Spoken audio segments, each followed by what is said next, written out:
The email arrived while I was organizing files in my cubicle. Mandatory meeting and conference room A, all accounting staff. I glanced at my sister Sarah's office, her nameplate gleaming with Senior Financial Manager, while mine read simply Account Coordinator. She caught my eye through the glass walls and smirked, adjusting her designer blazer. I was used to her condescension. Ever since I chose to start working right after high school instead of going to college like her, Sarah had treated me like I was beneath her. When she helped me get an entry-level position at her company 2 years ago, she made sure everyone knew it was charity for my uneducated sister. What I never told her was that while she spent 4 years getting her finance degree, I've been taking online courses in forensic accounting and computer security. My entry-level position was perfect for what I really wanted to learn: how money actually flowed through major corporations. The conference room was packed when I arrived. Sarah stood at the front with our CEO, Mr. Richardson, looking grave. "We've discovered significant discrepancies in our accounts," she announced. $50,000 is missing, and we traced the unauthorized access to someone in this room. My heart started pounding as she clicked to the next slide, showing login records from my employee ID. "The evidence is clear," she continued, her voice dripping with fake regret. "My own sister, who I gave a chance to spite her limited qualifications, has betrayed that trust." Security guards appeared at the door as Sarah's words hung in the air. "We've already contacted the police," she added. "Though I'm willing to show mercy if you confess now, Lisa." I stayed silent, my hands steady as I gathered my belongings. I'd seen this coming for weeks, the way Sarah had been asking me to cover extra shifts, insisting I use her computer since mine was being upgraded. I documented everything, including the keylogger I discovered installed on my workstation last week. As security escorted me out, Sarah's voice carried down the hallway. "I guess it's true what they say about uneducated people. They always resort to stealing." What Sarah didn't know was that I'd been quietly building my case for months. The day she helped me get hired, I noticed irregularities in the company's books, patterns that suggested long-term embezzlement. I'd started tracking everything, watching as small discrepancies grew into larger ones, all leading back to one source: my perfect, educated sister. I spent that evening in my apartment, not crying as Sarah probably expected, but organizing my evidence. The keylogger she planted had been child's play to detect and document. I let it stay, curious to see her next move. Sure enough, she used it to frame me for transfers she'd been making for years. My phone rang around midnight. A number I didn't recognize. "Ms. Lisa Thompson, this is Charles Richardson." The CEO's voice was different from his office persona, sharper, more focused. "I saw something interesting on our security cameras today. Something about your sister installing software on your computer last week. Would you be willing to meet me tomorrow morning?" I smiled, thinking of the evidence folder on my encrypted drive. "Of course, Mr. Richardson. I have some things you might want to see as well." The next morning, I arrived at a small cafe far from the office. Mr. Richardson was already there, along with a woman he introduced as Deanna Chen from corporate security. "We've been investigating financial irregularities for months," Diana explained. "But someone was always one step ahead, covering their tracks. Until you arrived." I pulled out my laptop. 2 years ago, Sarah helped me get hired because she needed access to a clean employee ID for larger transfers. She'd been skimming small amounts for years, but she was getting greedy. She didn't think her uneducated sister would notice the patterns. Diana's eyes widened as I walked them through my documentation. Years of suspicious transfers, all technically authorized but just irregular enough to raise flags if you knew where to look. Sarah's perfect record had protected her from surface-level audits, but she'd gotten sloppy once she thought she had me as a scapegoat. "The police are already investigating," Mr. Richardson said quietly. "But we needed this: proof of premeditation, documentation of her methods. The hidden camera footage of her installing that keylogger was damning. But this," he gestured at my carefully organized evidence, "this shows the whole pattern." I nodded and played my final card. "There's something else you should see." I pulled up records of identical patterns at Sarah's previous 2 employers, smaller amounts but the same methods. "I think you'll find she's been doing this for quite a while." My phone buzzed with a text from Sarah. "I hope you're happy living on unemployment. No one will hire a thief." I shoved it to Mr. Richardson, who actually chuckled. "She still has no idea." Does she? My sister always assumed that without a college degree, I was stupid, I replied. She never bothered to check what I was actually learning all these years. That afternoon, Sarah was arrested at her desk. I watched from Mr. Richardson's office as she was escorted out, screaming about mistakes and family loyalty. Her designer blazer didn't look quite so impressive with handcuffs as an accessory. The evidence was overwhelming. The keylogger she'd installed had captured her own login credentials, which she used to make transfers under my name. The hidden cameras showed her accessing my computer after hours, and my documentation provided the historical pattern that turned a single instance of fraud into a career-long crime spree. As Sarah was led away, I received another text, this time from our mother. How could you do this to your sister? She gave you a job when no one else would. I didn't respond. They'd never believed in me anyway. Mr. Richardson cleared his throat. Miss Thompson, we find ourselves in need of a new senior financial manager, someone with experience in forensic accounting and a demonstrated ability to detect fraud. Would you be interested? I thought of Sarah's nameplate, her designer clothes, her constant reminders of my limited qualifications. I'd need to finish my certification first, I replied. I'm only 2 classes away. He smiled. Take all the time you need. The position will be waiting. That evening, as I packed up Sarah's office, now mine, I found a photo from her college graduation. She was beaming at the camera, holding her diploma like a shield. She'd spent years building an image of success while slowly stealing from every company that trusted her. I'd spent those same years actually learning, growing, preparing. The next text from Sarah came from county jail. You have to help me. I'm your sister. I placed her graduation photo in a box with her nameplate and designer blazer. The police would probably want them as evidence. No, I typed back. I don't have to do anything.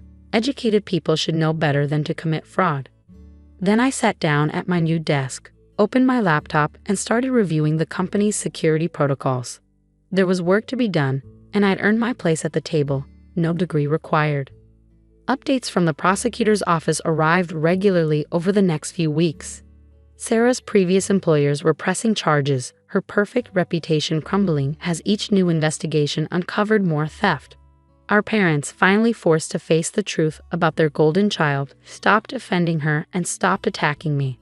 Mr. Richardson implemented every security recommendation I made, and the board approved a complete overhaul of our financial monitoring systems. I still attended my online classes, but now the company was paying for them. Turns out experience and skill matter more than how you got them. Sarah's preliminary hearing was scheduled for next month. Her lawyer had reached out, suggesting I speak on her behalf about our close family bond. I declined. The evidence would speak for itself, just as it had all along. My new nameplate arrived today. Lisa Thompson, Senior Financial Manager and Security Compliance Director. Not bad for someone who chose a different path to success. Sometimes the best revenge isn't about getting even. It's about proving them wrong all along. Sarah's preliminary hearing fell on a rainy Tuesday morning. I sat in the back of the courtroom, watching my sister shuffle and wearing an orange jumpsuit instead of her usual designer clothes. She'd lost weight in county jail, and her carefully maintained highlights were showing dark roots. When she spotted me, she mouthed, "Please help me." But I kept my face neutral and opened my laptop to take notes. The evidence presentation took hours. Deanna Chen testified of the security footage, walking the court through clips of Sarah installing the keylogger after hours. The forensic accountant I'd hired presented my documentation, now expanded with records from her previous employers. Each slide showed the same pattern. Small discrepancies growing larger, all traced back to Sarah's access credentials. During a break, our mother approached me in the hallway. She looked older than I remembered, her confident posture replaced by a worried slouch.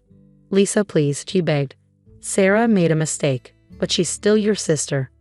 If you speak as a character witness, maybe." "A mistake?" I interrupted quietly. "She stole over $200,000 from 3 different companies. She tried to frame me for it. She would have let me go to jail, Mom. That's not a mistake. That's who she is. But she helped you get a job.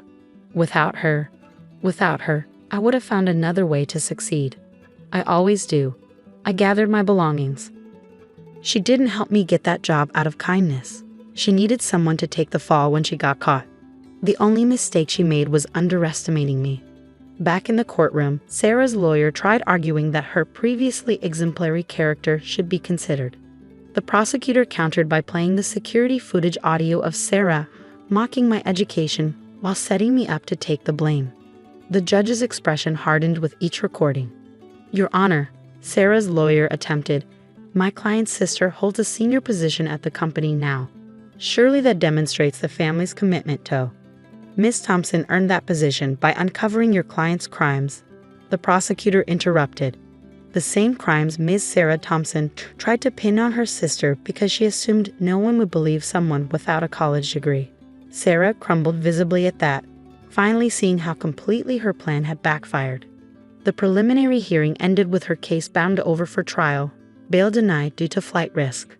As she was led away, she called out, "Lisa, I'm sorry. I didn't mean..." I packed up my laptop and left without looking back. The next few months brought changes I never expected. Mr. Richardson promoted me to Vice President of Financial Security, creating a new department focused on preventing exactly the kind of fraud Sarah had committed. My story spread through industry circles, leading to consulting requests from other companies wanting to audit their security protocols. Sarah's former colleagues, who'd once looked down on me at her urging, now sought my advice on career development. "College isn't the only path to success," I told them. "It's about what you learn, not where you learn it." The prosecution offered Sarah a plea deal, 15 years with possibility of parole after 7, in exchange for a full confession. She took it, probably hoping to maintain some control over the narrative. But her confession revealed even more than we'd known. She'd started stealing in college, using student organization funds to maintain her expensive lifestyle. After graduation, she refined her methods, always staying just ahead of detection, until she decided to set me up as her fall guy.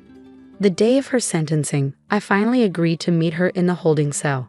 She clearly practiced her speech, tears falling perfectly as she spoke. "I was jealous," she admitted. "You were always so capable, making your own way, learning what you wanted. I had to follow Mom and Dad's perfect plan, get the perfect degree, live the perfect life. But it was never enough.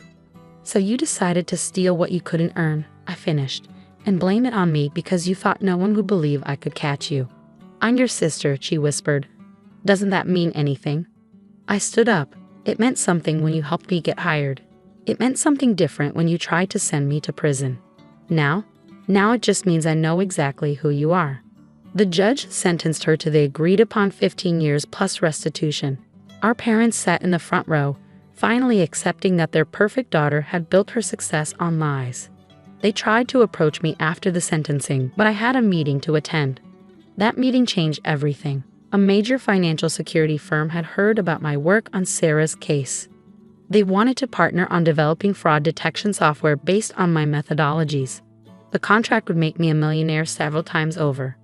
"We love that you learned this through experience," the CEO told me. "Anyone can follow textbook methods. You found patterns others missed because you looked where they didn't think to look." As I signed the contract, my phone buzzed with a message from the prison. Sarah had lost her appeal.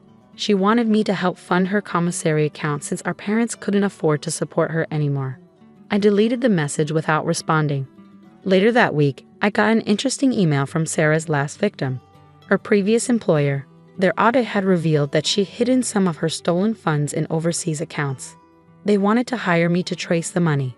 The fee they offered would cover a down payment on the house I'd been eyeing. I took the job, of course. Let Sarah sit in prison, knowing that with every case I solved, every fraud I uncovered, I was building the career she tried to steal from me. Her perfect degree hung on a prison wall, while my experience opened doors she never even knew existed.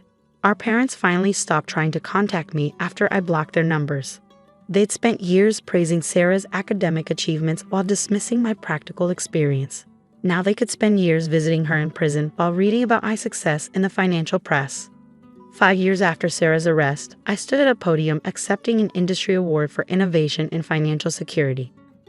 My online degree hung in my office alongside certificates from specialized training programs. Proof that education comes in many forms. A reporter asked about my unusual career path. "Success isn't about where you start," I told her. "It's about paying attention, learning constantly, and being ready when opportunity appears." Sometimes the best opportunities come disguised as someone else's attempt to destroy you.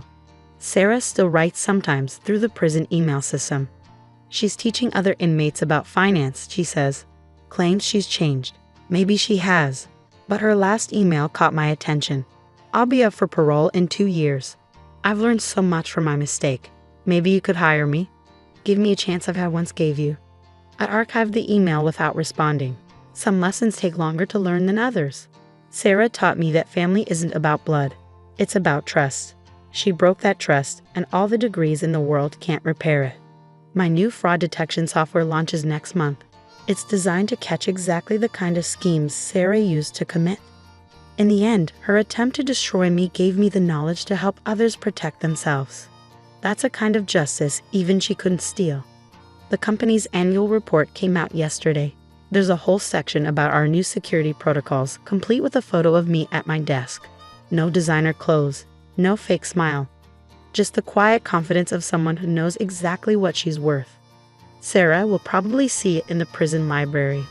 I wonder if she'll finally understand that she never gave me a chance. She gave me a target, and I've spent every day since then proving that the best revenge isn't just success. It's success they never saw coming.